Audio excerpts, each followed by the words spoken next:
चिप्लो बाटो छ झन् अघि त सुक्खै थियो र अघि पानी पऱ्यो नि त नि ए बाटो त पारिछ रहेछ त गाडी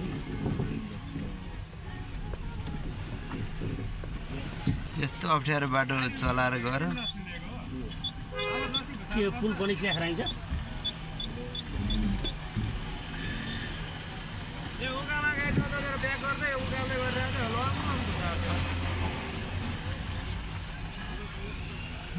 स्कर्पियो बाटो हिँड्नु नि थोरै थोरै रोक्नु एकछिन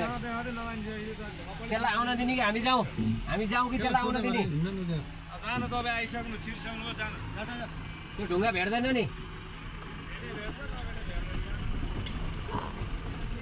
छेउ च्यापेर नि आइज हुन्छ अनि त्यहाँबाट म माझै च्यापेर आउँदिनँ नि त अनि सबैलाई अड्काइदिन्थेँ म त झरिहाल्थेँ बराबर